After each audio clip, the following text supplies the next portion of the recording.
Gira.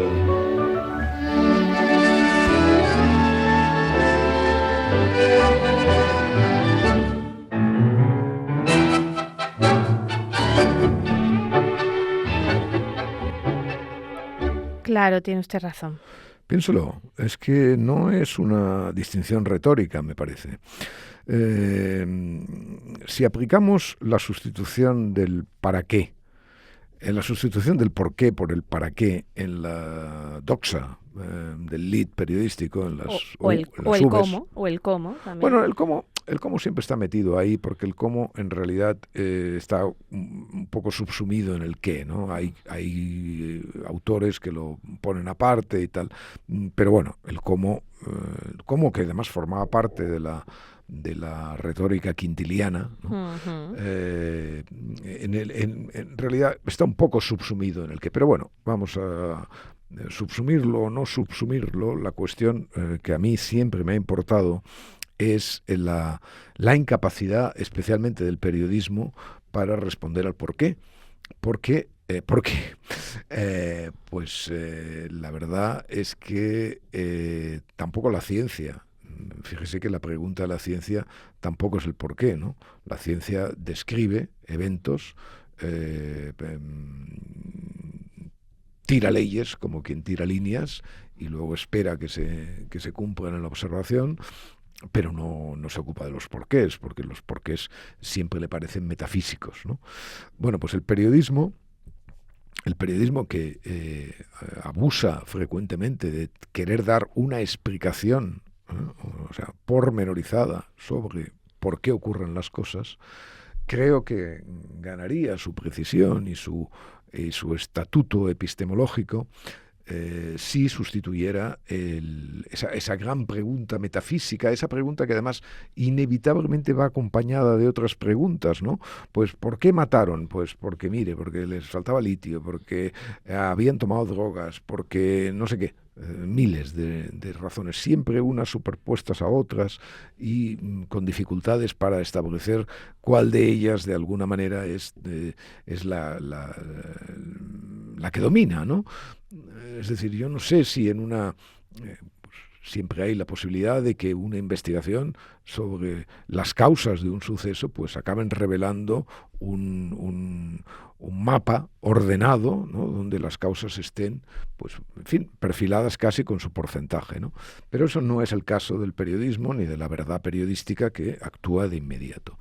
Entonces, esa sustitución del por qué por el para qué, que, bueno, como digo, pues obedece tiene sus estirpes, su genealogía consecuencialista, utilitarista, etcétera. Creo que es útil porque explica rápidamente, la finalidad, ¿no? De este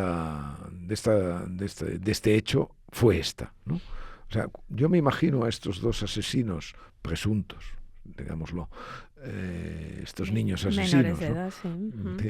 Que por cierto hoy en el periódico, en los comentarios, es una cosa extraordinaria porque, estos comentarios que yo leo siempre, por supuesto, porque es mi obligación leerlos, ¿no? Pero que están cargados de analfabetismo y de estupidez, hay algunos y otros que están cargados de buena fe y de inteligencia, por supuesto. Debo decir que son los menos, pero están cargados de buena fe y de inteligencia muchos. Pero la mayoría no. Y la mayoría están hoy muy excitados porque en mi artículo yo hablo de niños, ¿no? Les parece que niños asesinos es un oxímoron. No, encaren ustedes la evidencia. O sea, un niño de 14 años es un niño de 14 años, no es un adolescente de 14 años. Y por lo tanto, encaren ustedes la evidencia de que un niño puede ser un asesino. Y ya está. Y no pretendan barrer esa palabra les molesta, tienen la piel muy fina y cuando ven un niño se creen una bondad seráfica, angélica, etcétera, etcétera, como si un niño no pudiera ser un malvado. Bueno, hecho este excurso, cuando yo me imagino a un investigador de la policía, a un criminólogo, a un psicólogo y tal y cual, encarándose a uno de estos dos niños y preguntándole, ¿por qué has hecho esto? Y adivino rápidamente el bloqueo. No sé, sería la respuesta. Bueno, más no sé por qué he hecho tal y cual, no sé. Pero claro, si tú a un niño de estos le preguntas, ¿para qué has hecho esto? Difícilmente te va a decir, no lo sé. ¿Vale? O sea, y aunque diga una mentira, ¿vale? Aunque diga algo, es un relato que se ha de probar siempre con la realidad. Pues, ¿para qué has hecho esto? Pues he hecho esto para salir esta noche. Quería salir esta noche, no me dejaban y maté a la tal para salir por la noche. Esto, ahí se acaba. Ahí se acaba. El para qué se acaba ahí. No hay más, no hay ninguna necesidad más. O sea, este era, hombre, que esta finalidad inmediata en el fondo lo que es un epifenómeno de una causa más vasta que tiene que ver pues con la agresividad del niño, con el machismo de los varones, con el... Oiga, sí, ya se ocuparán, ¿no? Pero necesitamos saber, fíjese qué curioso. ¿Habrá visto usted infinidad de pseudoanálisis en la prensa estos días sobre las razones? ¿no? Sí, y una entrevista al padre, que al parecer es un cocinero en la televisión extremeña. Sí, ya lo he visto. Este niño tendría que haber... Sí, bueno, tendría que estar encerrado, etcétera, etcétera. Bueno, pero estas cosas ya afectan a las leyes, afectan a la manera... No se puede hablar con mucha rapidez de estos asuntos, porque estos asuntos son muy difíciles y tienen muchas... En fin, y conozco el paño. Por lo tanto, estos asuntos son otros asuntos. Pero fíjese usted que inmediatamente estos días en los periódicos salen psicólogos, psiquiatras, pseudopsicólogos, pseudopsiquiatras, tratando de, o sea, y entonces enfrentada, pues, el mal, cómo el mal anida en tal, todos los problemas derivados, fíjese si no me gustarán a mí, todos los problemas derivados del libre albedrío, de cuando alguien hace de esto, ¿por qué lo hace? ¿Qué importancia tiene la crianza? Todos estos son problemas dificilísimos, o sea, son problemas de los cuales yo me ocupo porque tengo, evidentemente, la afición intelectual por hacerlo, pero que evidentemente no me ocupo en un lead periodístico de 4 rayas, sino después de pensar las cosas durante una semana, durante un mes, durante lo que sea, ¿no? Bien, porque para eso también sirve el periódico también sirve para pensar, ¿eh? No solo sirve para describir superficialmente la realidad. Bueno, todos estos intentos, digamos, de análisis, qué mal se compadecen con una evidencia, santos. Todavía no sabemos para qué. Estos niños mataron a la educadora. O sea, esto sí podría ser fácil saberlo. Si efectivamente el centro, la luz iluminadora del periodismo nos dijera, pues miren, aquella noche querían salir de tal, no podían salir y entonces decidieron estrangularla. Le cogieron las llaves y salieron. Me estoy inventando todo esto, evidentemente, pero es que el para qué es una pregunta que está a nuestro alcance, a diferencia de las ondas metafísicas del por qué. Y ya está. Pues tiene usted razón, una vez más. ¿Qué está pasando en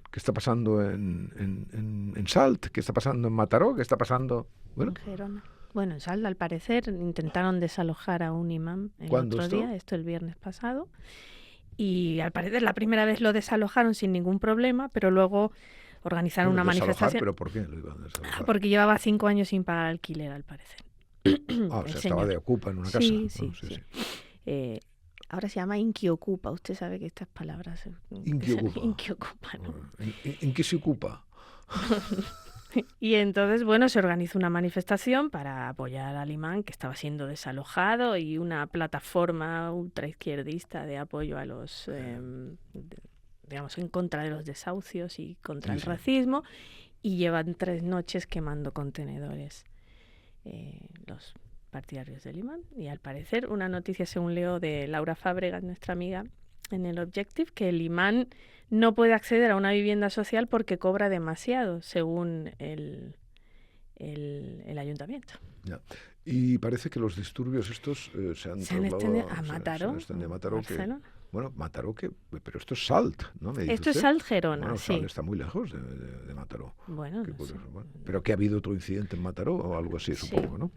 Bueno, estos asuntos hoy, que bueno, con independencia de que no sepamos a estas horas la evolución que puede tener, bueno, y esta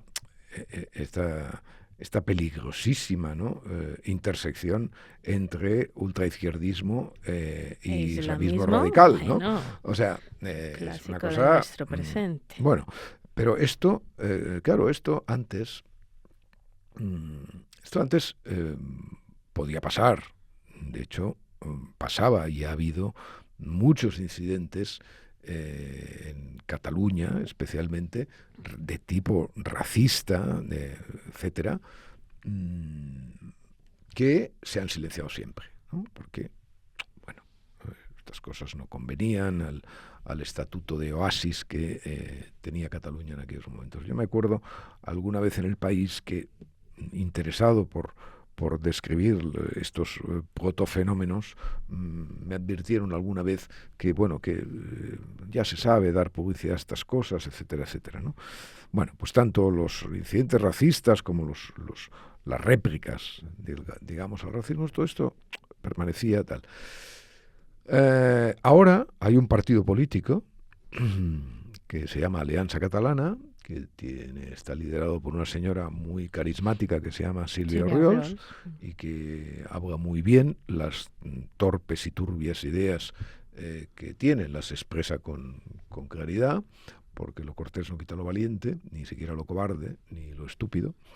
Pero, claro, hay un partido que recoge todo esto, ¿no? Que recoge la indignación y la recoge, y la va a recoger, por supuesto, con éxito asegurado en las próximas elecciones, ¿no? Porque efectivamente ahí ha coincidido un mensaje socialmente potente, que preocupa a la gente, que la motiva, que la moviliza, etcétera, etcétera, con un líder. Y cada vez que pasa esto, es decir, mensaje potente y líder, evidentemente los baremos electorales pues cambian. Por cierto, anteayer me llamó una chica del CIS. Existe el CIS, ¿eh? Ah, sí, a mí también me han llamado alguna vez. Le han llamado, sí, ¿no? Sí. Bueno, ¿Qué le preguntaron o qué? Todo me preguntaron. Sí, qué bueno, me usted preguntaron, contestó. sí, yo contesté todo también. Me preguntaron por todas las elecciones, o sea, tanto municipales como autonómicas, como generales, ¿no? Y las mismas preguntas.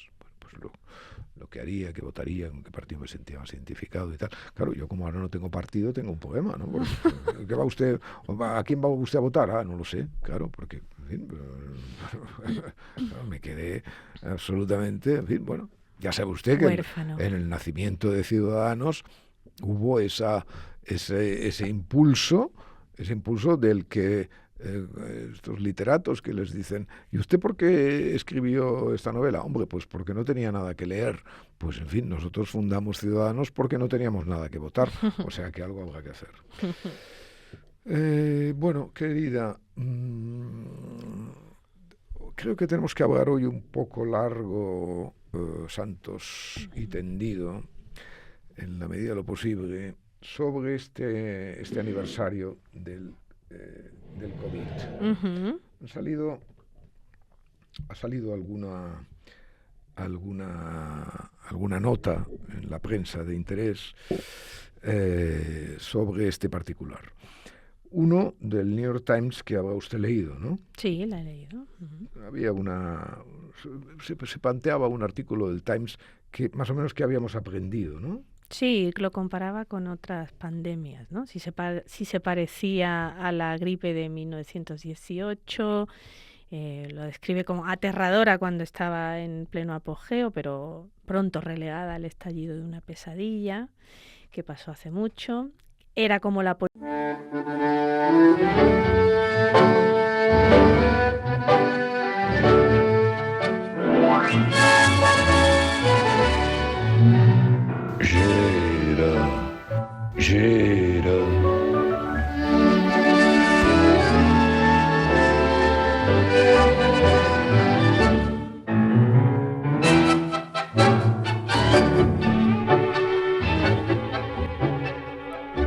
Claro, tiene usted razón.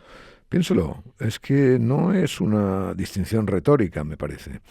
Eh, si aplicamos la sustitución del para qué, en la sustitución del por qué por el para qué en la doxa del lead periodístico, en O, las, o el, en o las el Vs. cómo, o el cómo también. Bueno, el cómo siempre está metido ahí, porque el cómo en realidad está un poco subsumido en el qué, ¿no? Hay autores que lo ponen aparte y tal, pero bueno, el cómo que además formaba parte de la retórica quintiliana, ¿no? Ujú. En realidad está un poco subsumido en el qué, pero bueno, vamos a subsumirlo o no subsumirlo. La cuestión que a mí siempre me ha importado es la incapacidad, especialmente del periodismo, para responder al por qué. ¿Por qué? Porque la verdad es que tampoco la ciencia. Fíjese que la pregunta de la ciencia tampoco es el por qué, ¿no? La ciencia describe eventos, tira leyes como quien tira líneas y luego espera que se cumplan en la observación, pero no se ocupa de los porqués, porque los porqués siempre le parecen metafísicos, ¿no? Bueno, pues el periodismo que abusa frecuentemente de querer dar una explicación, o sea, pormenorizada sobre por qué ocurren las cosas, creo que ganaría su precisión y su estatuto epistemológico si sustituyera esa gran pregunta metafísica, esa pregunta que además inevitablemente va acompañada de otras preguntas, ¿no? Pues ¿por qué mataron? Pues porque, mire, porque les faltaba litio, porque habían tomado drogas, porque no sé qué. Miles de razones, siempre unas superpuestas a otras y con dificultades para establecer cuál de ellas de alguna manera es la que domina, ¿no? Es decir, yo no sé si en una... siempre hay la posibilidad de que una investigación sobre las causas de un suceso pues acaben revelando un mapa ordenado, ¿no? Donde las causas estén, pues, en fin, perfiladas casi con su porcentaje, ¿no? Pero eso no es el caso del periodismo ni de la verdad periodística que actúa de inmediato. Entonces, esa sustitución del por qué por el para qué, que, bueno, como digo, pues obedece tiene sus estirpes, su genealogía consecuencialista, utilitarista, etcétera. Creo que es útil porque explica rápidamente, oiga, la finalidad, ¿no? De este hecho fue esta, ¿no? O sea, yo me imagino a estos dos asesinos presuntos, digámoslo, estos niños Menores asesinos, de ¿no? edad, sí. Ujú. Que por cierto hoy en el periódico, en los comentarios, es una cosa extraordinaria porque, bueno, estos comentarios que yo leo siempre, por supuesto, porque es mi obligación leerlos, ¿no? Pero que están cargados de analfabetismo y de estupidez, hay algunos y otros que están cargados de buena fe y de inteligencia, por supuesto. Debo decir que son los menos, pero están cargados de buena fe y de inteligencia muchos. Pero la mayoría no. Y la mayoría están hoy muy excitados porque en mi artículo yo hablo de niños, ¿no? Les parece que niños asesinos es un oxímoron. No, encaren ustedes la evidencia. O sea, un niño de 14 años es un niño de 14 años, no es un adolescente de 14 años. Y por lo tanto, encaren ustedes la evidencia de que un niño puede ser un asesino. Y ya está. Y no pretendan barrer esa palabra para... Les molesta, tienen la piel muy fina y cuando ven un niño se creen una bondad seráfica, angélica, etcétera, etcétera, como si un niño no pudiera ser un malvado. Bueno, hecho este excurso, cuando yo me imagino a un investigador de la policía, a un criminólogo, a un psicólogo y tal y cual, encarándose a uno de estos dos niños y preguntándole, ¿por qué has hecho esto? Y adivino rápidamente el bloqueo. No sé, sería la respuesta Bueno, más no sé obvia. por qué he hecho tal y cual, no sé.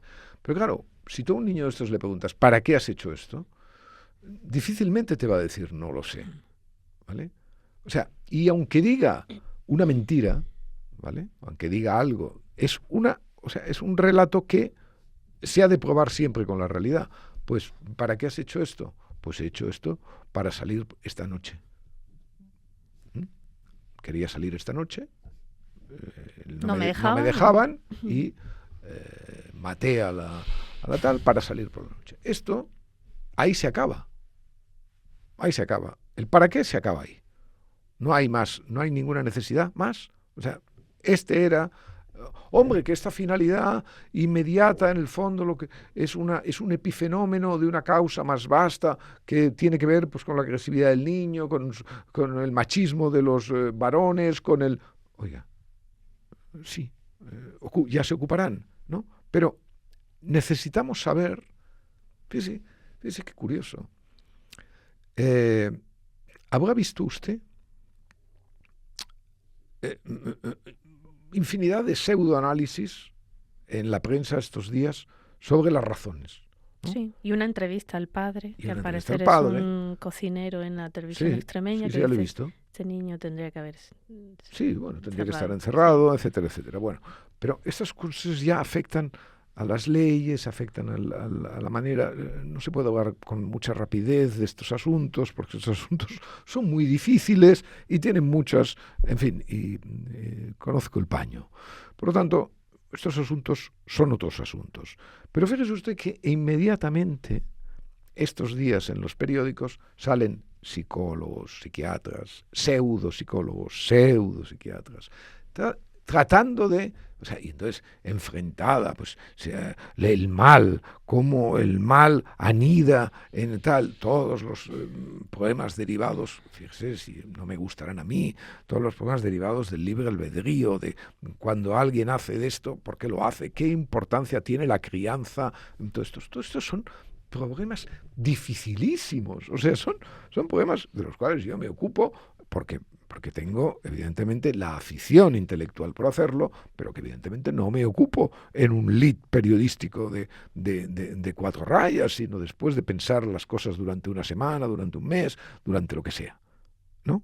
Bien, porque para eso también sirve el periódico también sirve para pensar, ¿eh? No solo sirve para describir superficialmente la realidad. Bueno, todos estos intentos, digamos, de análisis, qué mal se compadecen con una evidencia, santos. Todavía no sabemos para qué. Estos niños mataron a la educadora. O sea, esto sí podría ser fácil saberlo.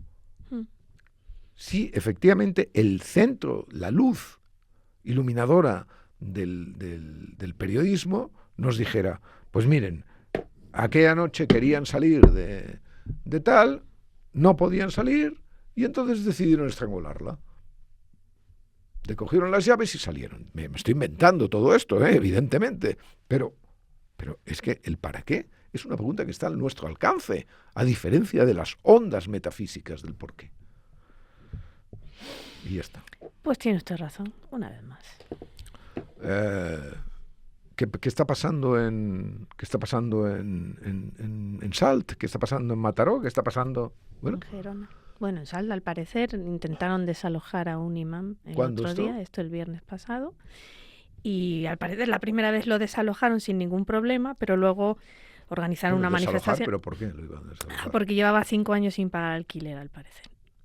O sea, estaba de ocupa en una casa. Sí. Ahora se llama inquiocupa. Usted sabe que estas palabras... Inquiocupa, ¿no? ¿En qué se ocupa? Y entonces, bueno, se organizó una manifestación para apoyar al imán que estaba siendo desalojado y una plataforma ultraizquierdista de apoyo a los, digamos, en contra de los desahucios y contra el racismo. Y llevan 3 noches quemando contenedores los partidarios del imán. Y al parecer, una noticia, según leo, de Laura Fábregas, nuestra amiga, en el Objective, que el imán no puede acceder a una vivienda social porque cobra demasiado, según el ayuntamiento. Ya. Y parece que los disturbios estos se han extendido a Mataró, Barcelona. Bueno, Mataró, pero esto es Salt, ¿no? Me dice Esto es usted. Salt, Gerona, Bueno, sí. Salt está muy lejos de Mataró. Bueno, Qué no sé. curioso. Bueno, pero que ha habido otro incidente en Mataró o algo así, Sí. supongo, ¿no? Ujú. Bueno, estos asuntos hoy, que bueno, con independencia de que no sepamos a estas horas la evolución que puede tener, bueno, y esta peligrosísima, ¿no? Intersección entre ultraizquierdismo y islamismo radical, ¿no? Bueno, O sea, es una clásico de cosa... nuestro presente. Bueno, pero esto, claro, esto antes podía pasar. De hecho, pasaba y ha habido muchos incidentes en Cataluña, especialmente, de tipo racista, etcétera, que se han silenciado siempre, ¿no? Porque, bueno, estas cosas no convenían al estatuto de oasis que tenía Cataluña en aquellos momentos. Yo me acuerdo alguna vez en El País que, interesado por describir estos protofenómenos, me advirtieron alguna vez que, bueno, que ya se sabe dar publicidad a estas cosas, etcétera, etcétera, ¿no? Bueno, pues tanto los incidentes racistas como las réplicas, digamos, al racismo, todo esto permanecía tal. Ahora hay un partido político que se llama Alianza Catalana, que está liderado por una señora muy carismática que se llama Sílvia Orriols y que habla muy bien las torpes y turbias ideas que tiene, las expresa con claridad, porque lo cortés no quita lo valiente, ni siquiera lo cobarde, ni lo estúpido.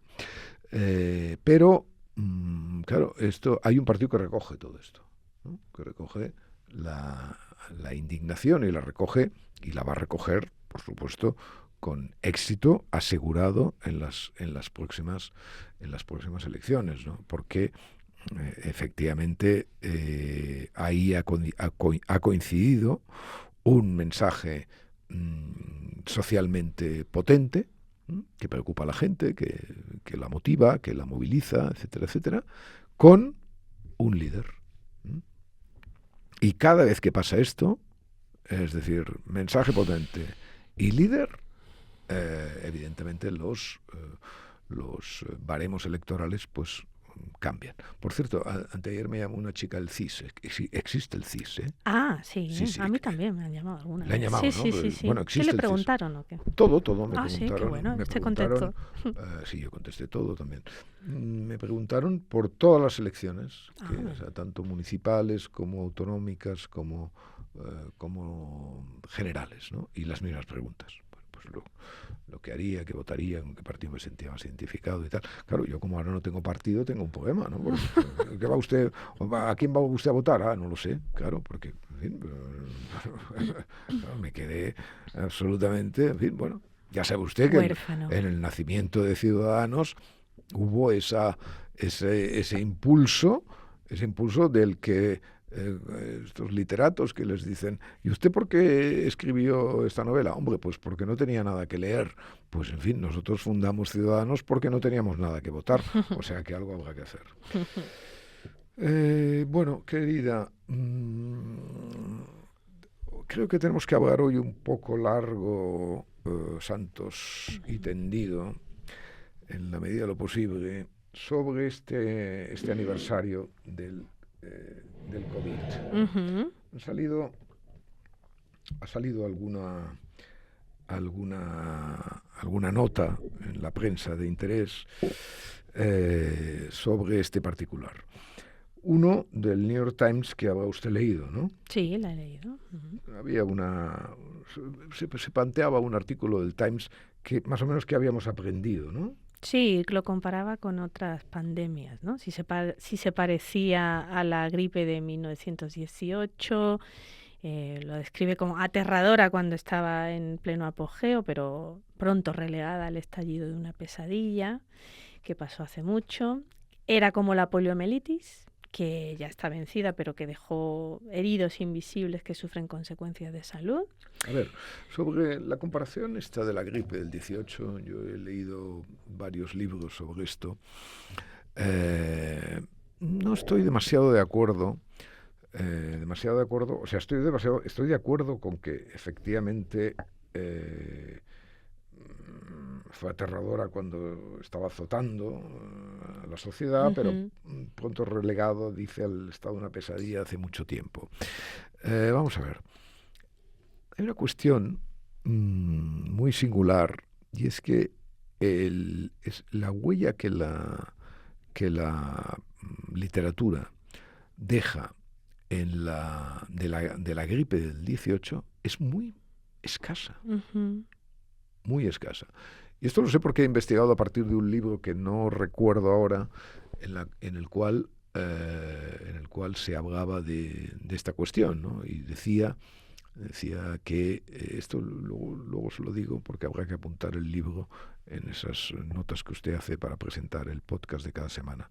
Es un libro de una muchacha, una chica extranjera que habla sobre la gripe del 18 y que yo leí al principio de la, De de la la pandemia pandemia. de Sí. COVID. Entonces, ella decía que efectivamente había tenido muy poca huella en la literatura de la época. Y efectivamente así fue. Y mire, una de las huellas más grandes de la literatura, yo diría universal, Està en pla. fue en Pla, que aparte de iniciar con esa frase han tingut que tancar la universitat per la grip, que es la frase que inicia el cuaderno gris, una frase cronológicamente falsa, pero bueno, con la cual efectivamente se inicia el cuaderno. Eh, el cuaderno gris, y esto lo vio muy bien antes que nadie Xavier Pla, el biógrafo, el frustrado biógrafo, debo decirlo, que yo he criticado su libro, pero que evidentemente, naturalmente, ha recopilado a lo largo del tiempo muchísima información sobre Pla y es probablemente la persona que más sepa de Pla en el mundo. Bueno, pues hace unos años fue el primero en darse cuenta hasta qué punto en el libro de Pla la epidemia y la muerte Está presente. estaban, ¿sabe? O sea, no solamente en el plano superficial, sino que había como una especie de subtexto Ujú. que remitía y tal y cual. Y yo releí el cuaderno gris durante la pandemia, al hilo de esta observación. En realidad lo leí sin saber que que Xavier Pla había hecho este artículo, que lo encontré luego, ¿no? Pero, y efectivamente lo leía y me daba cuenta de hasta qué punto operaba el tema de la muerte en Ujú. el cuaderno. Bueno, pues claro, entonces una pregunta, pero esto, ¿cómo es posible que todavía hoy no se sabe el número de muertos, ni creo que se sepa, naturalmente, bueno, pero hay quien calcula entre 50 y 70 millones de muertos, ¿eh? O sea que es una cifra aterradora, desde cualquier punto de vista y sobre todo teniendo en cuenta, en fin, que el funcionamiento de los censos y tal en aquella época no era de la perfección que hoy tiene, o sea que Además probablemente está la Primera Guerra Mundial. no. Y ¿No? entonces ahí Ah, está. mm.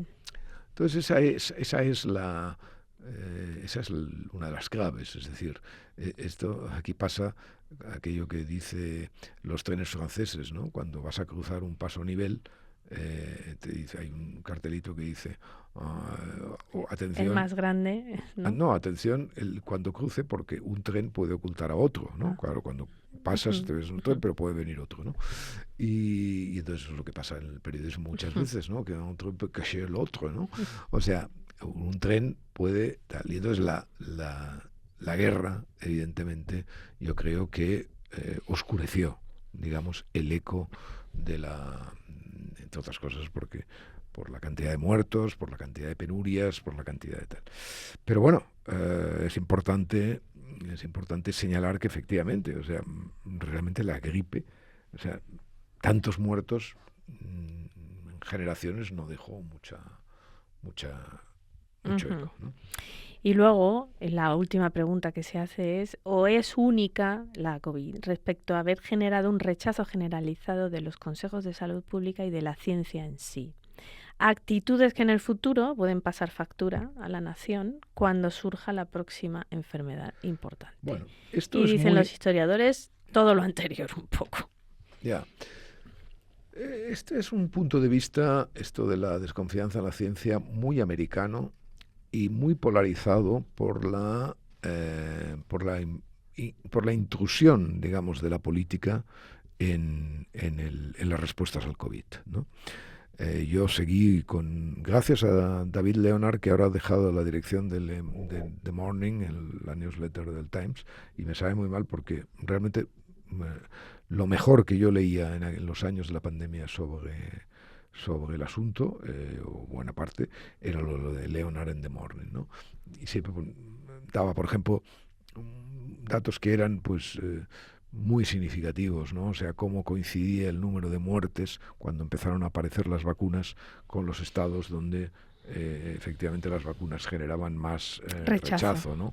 O cómo el uso de mascarillas no cambiaba los porcentajes de contagio de una manera significativa, en fin, cosas de esa naturaleza. Sí que hubo efectivamente en América desconfianza polarizada políticamente sobre la ciencia.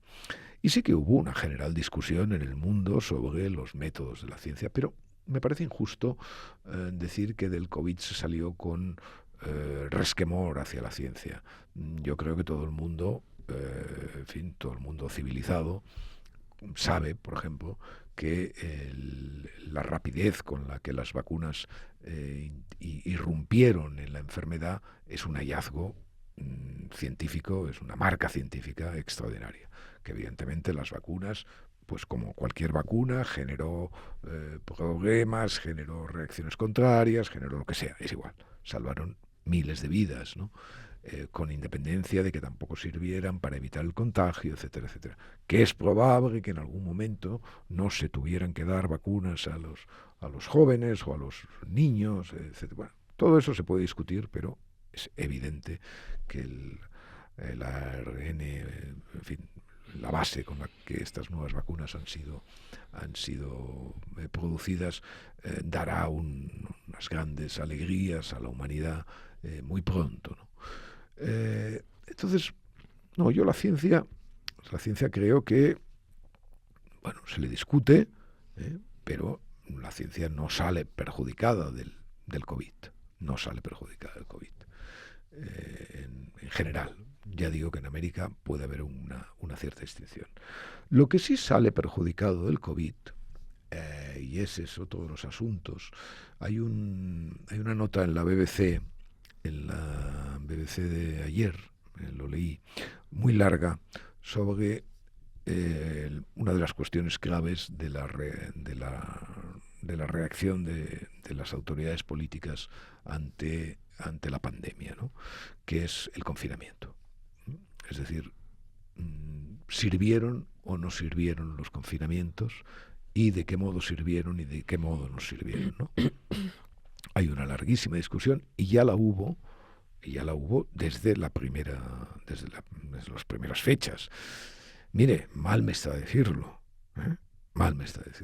pero yo a principios de marzo del año 20 escribí una columna cuando se decretó el primer estado de alarma, porque yo estaba, ¿cómo es posible que no pueda ir? 15 días. Primero nos cerraron 15 días los restaurantes. Bueno, estaba completamente desesperado.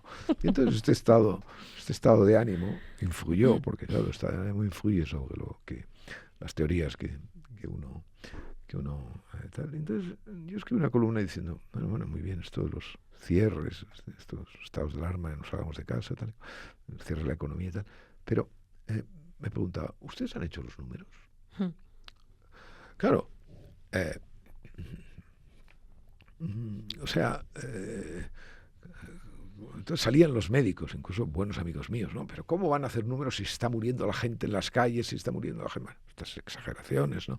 Y cosas verdaderas, porque había colapso en los hospitales y tal. No había más manera que cerrar, bueno, etcétera. De acuerdo. Efectivamente, la política tiene que tomar decisiones en un corto espacio de tiempo y a veces pues tiene que tomar decisiones sin evidencias, ¿no? Tiene que tomar decisiones al bulto, aproximativas. Por ejemplo, el caso de la mascarilla. El caso de la mascarilla es como es muy parecido al terraplanismo. O sea, ¿por qué es parecido al terraplanismo? Hombre, porque usted sale a la calle y ¿cómo va a pensar que la Tierra es redonda? No. O sea, uno sale a la calle y piensa que todo es plano. Y uno está en el mar y ve el horizonte y dice, coño, pero esto es plano. Bueno, esto es lo que un temperamento ingenuo piensa cuando sale a la calle sobre el terraplanismo. Y las mascarillas. Claro, la gente ve bichos por tal, no sé qué. Entonces, hombre, si yo me pongo una mascarilla aquí y me tapo la nariz y me tapo la boca, pues los bichos chocan y no entran. Bueno, entonces, claro, el sentido común llevaba a tomar decisiones de esa naturaleza. Al principio no, porque no había mascarillas, pero bueno, y luego, pues ya sabe usted Sí, porque aquí en España no tocó un gobierno especialmente, ¿no? Inteligente. Bueno, es un gobierno aproximativo, pero es un gobierno aproximativo que a mí lo que me hacía gracia era con el énfasis con que trataba estas cosas, porque, hombre, yo creo que había gobiernos que trataban de una manera un poco más adulta a los ciudadanos, por ejemplo, los alemanes. Con el mismo énfasis que a principios de marzo dijo que no había ningún riesgo. Sí, es como lo mismo. La sobrereacción en los dos casos. Y sobre todo con una gran... Oiga, mire, no sé, lo mejor era decir, no sabemos si esto funciona, si no funciona, si tal, pero ¿qué vamos a hacer? O sea, quédense en casa, no salgan, bueno, etcétera. O sea, no hubo un tratamiento adulto en muchos países sobre esta cuestión. Entonces, claro, los confinamientos, bueno, pues hay gente que duda incluso de que los confinamientos sirvieran para evitar el colapso de los hospitales, porque hay gente que dice que, y digo gente, y estoy hablando de científicos, entre ellos el que dirige ahora el sistema de salud americano, que con prudencia, porque tampoco sin unas pruebas tal, dicen, bueno, a ver, quizá los confinamientos en algunos casos, al revés, o sea, provocaron más contagios, ¿no? Por la convivencia entre personas adultas, personas viejas, personas jóvenes, personas que iban, personas, bueno, etcétera. Es una discusión muy larga sobre la que tendríamos que tener una información científica lo más fiable posible. Y la tendríamos que tener, desde luego, proyectada también hacia el futuro. Porque, claro, el tema de los confinamientos es como la deuda, ¿no? O sea, tú puedes gastar, ¿no? Pero algún día tienes que pagar, ¿no? Tarde o temprano, o sea, puedes pasárselo a las generaciones futuras, puedes pasárselo a tus hijos, puedes pasárselo a quien quieras, pero tarde o temprano tienes que pagar. Claro, los confinamientos, aún en la hipótesis de que resultaran medianamente eficaces para contrarrestar la muerte desesperada y disparada de los primeros días, claro, habría que calcular lo que supusieron en términos primero de salud pública, de otras enfermedades que no fueron tratadas. Claro. Hay cifras, ¿no? Del cáncer. Sí, hay cifras, hay cálculos sobre el exceso de muerte posterior que se adjudican, evidentemente, al hecho de que no se podía ir al médico. No se podía ir al médico, no se pudiera tratar y tal cual. Luego, claro, los problemas en el aprendizaje, ¿no? Es decir, especialmente en aquellos lugares donde se cerraron las escuelas, evidentemente parece que hay graves señales de pérdida de años de aprendizaje, ¿no? Bueno, esperemos que eso se pueda recuperar, si es que se puede recuperar, etcétera. Luego, muchos problemas de orden psicológico para gente especialmente afectada, gente que no de repente se vio encerrada, ¿no? Luego,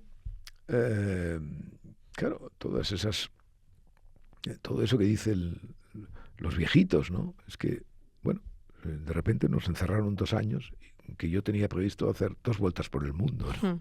Bueno, eso de que el tiempo, cuando uno tiene una edad, se escurre como agua entre las manos, ¿no? Entonces, todas las medidas que tengas que tomar para que ese tiempo se escurra, tienes que tener cuidado porque hay gente a la cual ese tiempo le importa más que a otra, ¿no? Bueno, y fundamentalmente, pues claro, lo que supuso el cierre económicamente para infinidad de personas. Infinidad de personas. Allí donde los confinamientos se hicieron, ¿no? En las economías donde los confinamientos se hicieron, pero también personas que, por un efecto obviamente simpático, se vieron afectadas, ¿no? O sea, los confinamientos de la ciudad de Madrid afectaron a muchas ciudades africanas, ¿no? O sea, eso lo sabe todo el mundo. Y sabe todo el mundo que efectivamente se resintió la ayuda a estos países y ayudas que son ayudas de vida, ¿no? Solo Trump parece no entender lo conectados que exactamente, estamos. exactamente, la teoría de la mariposa, ¿no? O sea, el vuelo, el aleteo de la mariposa.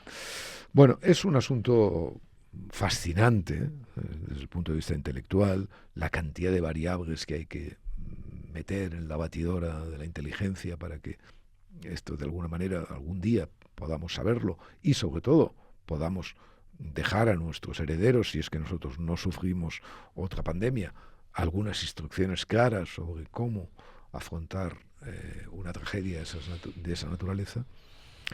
Pero necesitamos eso, necesitamos, pues no sé, con la ayuda pues de Gepetto, con la ayuda del Big Data, con la ayuda... Necesitamos un libro gordo, un libro gordo sobre la pandemia y sobre todo lo necesitamos más allá de las perspectivas parroquiales y locales, y si aquí cerramos los bares o aquí no cerramos los bares, que o si en Suecia se besaban las chicas y los chicos, o las chicas y los chicos, y bueno, todos estos mélange que hay ahora con los sexos por las calles, o no lo hacían, si estaban en las terrazas o no estaban en las terrazas. Todo esto hay que saberlo. Hay que saberlo de una manera global, ¿no? Porque efectivamente, mire, no se sabe qué puede pasar mañana, pero probablemente usted, que es incluso inmensamente joven, ¿no? Gracias, no vaya a vivir una situación tan absolutamente extraordinaria espero que no, como la que vivimos. O sea, pero no solamente por el drama, no solamente por el drama y la tragedia, sino por la rareza enorme de la vida que nos tocó vivir, ¿no? O sea, de repente esa escueta prohibición de hacer lo que te viniera en gana, ¿no? Con asuntos completamente chuscos, ¿no? Eso de que solamente las personas que convivieran pudieran pasear por la calle. Es que... O que se pudiera pasear a los perros, sino a los niños. ¿Sabe qué país lo hizo bien en ese sentido? México, que recomendaba en la medida de lo posible el aislamiento, pero nunca prohibió a la gente salir de sus casas ni las confinó. Bueno. Y ahí la economía pues floreció bastante pronto después. No todas las cosas en México se hacen igual de bien, Santos. No. Que es un país que es capaz de todo lo mejor y todo lo peor. Estoy atrozmente impresionado por los campos de exterminio. Explique. Usted eso. Y todos. Bueno, hay grupos de mujeres buscadoras en México que buscan a sus hijos y a sus familiares desde hace muchos años, porque usted sabe que hay más de 100.000 desaparecidos oficialmente, 120.000 desaparecidos, desde que se tiene más de 100.000. ¿Pero desde cuándo? Desde que se tiene registro, pero fundamentalmente empezó a subir desde 2006, digamos, ¿no? O sea, 20 años, más o menos. Muchísimos desaparecidos. Entonces estas mujeres, ante la inacción de las autoridades, van buscando, se fían de llamadas que les hacen, y el 5 de marzo recibieron la llamada de una llamada anónima de alguien que había estado en un rancho a 1 hora de Guadalajara, que es la capital de Jalisco, donde se hace la Feria Internacional del Libro, que es una de las más importantes del mundo. A 1 hora, A 1 hora, 60 kilómetros, diciendo que ahí había un campo de entrenamiento y fosas. Y efectivamente, cuando fueron allá, pues unas 40 mujeres que encontraron unas 200 pares de zapatos, ropas, que no quiere decir que esa gente haya sido exterminada, porque era un lugar, digamos, de entrenamiento del que llaman Cártel Jalisco Nueva Generación, y algunos pudieron dejar la ropa ahí, uniformarlos y llevarlos a matar a otro sitio, y entonces murió en otro lugar, pero si no se sometían a ese entrenamiento acababan, por supuesto, muertos o peleando entre sí, unas cosas terribles que incluso incluyen tráfico de órganos, pederastia, cualquier tipo de atrocidad que se le pueda pensar. ¿Se sabe cuánto duraron? Bueno, esto tenía como 10 años, entonces en realidad no se sabe bien. Jalisco es el estado que más desaparecidos tiene en México. Y sobre todo que es que como este sitio hay muchos y se sabía más o menos cuál era el mecanismo por el que desaparecían la gente en México, sobre todo los jóvenes, ¿no? Había muchas historias de que los reclutaban y hacían como retenes oficiales y los reclutaban para el crimen organizado. Otros fueron voluntariamente porque les ofrecían 5.000 pesos a la semana. O sea, por ejemplo, aquellos famosos, no digo que fueran ellos, pero aquel grupo famoso de 40 o 50 estudiantes que desaparecieron. Bueno, eso es un caso distinto, pero sí, bueno, podrían, sí, por el narcotráfico. Exactamente, pues bueno, podrían haberse trasladado, digamos, a uno de estos campos. Digamos que todo el país está lleno de fosas. Y hay una cosa que es terrible, porque las buscadoras denuncian. Ese rancho, en septiembre pasado, lo registraron las autoridades estatales. Y no hablaron de nada de esto. Es decir, para que exista eso, es necesaria la colusión de las autoridades municipales. En fin, perdóneme, pero yo tengo que... En fin, sabe que llega el capítulo de la vida de Piggott que nos trae felicidad, siempre nos trae felicidad. Y ahora una felicidad supernatural, y usted sabrá por qué le digo yo esto. Usted sabrá por qué le digo yo esto, ¿no? Porque tenemos ya la célebre... chuleta supernatural. Estupendo. A diferencia de muchos cortes de carne, la chuleta de cerdo supernatural de Joselito es afinada y no madurada. Ajá. Una carne madurada es envejecida en una cámara con aire y control de temperatura. Lo que más me interesa de todo esto, lo que más me interesa de esta chuleta, es que la carne se afina en el mismo secadero que los jamones, las paletas y los embutidos. Bueno, es que, en fin, me coge. ¿Y ya usted ya la habrá probado? No, todavía no. Pues vamos, por favor. Hay muy pocas y hay 35 tal, no sé qué, en fin, y todavía, es que me tratan fatal. Bueno, pero Piggott ya está haciendo ahí su labor. Su labor.